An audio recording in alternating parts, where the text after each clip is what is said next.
நீங்கள் வீடியோவில் பார்த்துட்ருக்கிறது multi purpose tray.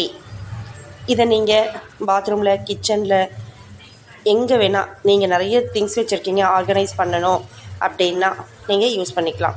இந்த ட்ரே நல்ல திக்கான பிளாஸ்டிக்கால் ஆனது. ஸோ கம்ஃபர்டபுளாக இருக்கும். ஆர்கனைஸ் பண்ணும்பொழுது நம்மளுடைய வீடும் நீட்டாக, க்ளீனாக, க்யூட்டாக இருக்கும். ஸோ இந்த மாதிரி உங்களுக்கு எங்கெல்லாம் தேவைப்படுமோ அந்த இடத்துலலாம் இதை நீங்கள் ஃபிக்ஸ் பண்ணிக்கலாம். ஆணி அடிக்கணுன்ற தேவை கிடையாது.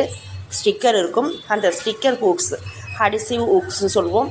அதை ஸ்டிக்கர் எடுத்துகிட்டு அப்படியே ஃபிக்ஸ் பண்ணி நீங்கள் யூஸ் நீங்கள் பார்த்துட்ருக்கிறது மல்டி பர்பஸ் சீலர். இது நல்ல வெயிட் தாங்குங்க. ஸோ நீங்கள் ஹெவி வெயிட் கொண்ட பேகை கூட ஓப்பன் பண்ணிடுறோம். ஆனால் க்ளோஸ் பண்ண முடியாமல் நம்ம ஓப்பனில் வைக்கும் போது அதில் ஏதாவது பூச்சி ஏதாவது வரும். இந்த மாதிரி கிளிப்பு சீலரை நீங்கள் யூஸ் பண்ணும் பொழுது உங்களுக்கு அதில் இருக்க பொருள், என்ன பொருளில் நீங்கள் பேக்கிங் பண்ணி ஓப்பன் பண்ணி வச்சுருக்கீங்க இல்லையா, அதுக்கு இந்த சீலரை போட்டிங்கன்னா உள்ளே இருக்க பொருள் வந்து ஃப்ரெஷ்ஷாக இருக்குங்க. நீங்கள் கடையில் வாங்கின மாதிரியே ஃப்ரெஷ்ஷாக இருக்கும். ஹாய், நீங்கள் வீடியோவில் பார்த்துட்ருக்கிறது 360 டிகிரியில் ரொட்டேட் ஆகக்கூடிய மல்டி பர்பஸ் ட்ரே. பயங்கர கம்ஃபர்டபுளாக இருக்கும். அதே சமயத்தில் நமக்கு ஈஸியாக ரொட்டேட் ஆகும்.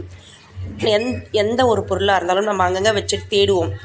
நம்ம வந்து வெளியில் கிளம்பும் போது, ஆஃபீஸ் போகும்போது, பசங்களை ஸ்கூலுக்கு அனுப்பும் போதெல்லாம் ரொம்ப டென்ஷனாக இருக்கும். ஒவ்வொரு பொருளும் நம்ம தேடும் போது இந்த பாக்ஸ், இந்த ரொட்டேட்டிங் ட்ரே நமக்கு பயங்கர ஈஸியாக இருக்குங்க. நம்மளுடைய வேலையை சுலபமாக்கக்கூடியது. 360 டிகிரியில் ரொட்டேட் ஆகும். ஸோ நம்மளோட எல்லா திங்ஸுமே அதில் ஆர்கனைஸ் பண்ணி வைக்கலாம். அந்த பிளாஸ்டிக்லாம் நல்லா திக்காக இருக்கும். ஸோ இது நமக்கு பெஸ்ட்டு ரிசல்ட்டை கொடுக்கும். நம்ம எந்த இடத்துல வேணாலும், மேக்கப் செட், கிச்சன், எங்கே வேணாலும் நம்ம இதை வச்சு யூஸ் பண்ணலாம்.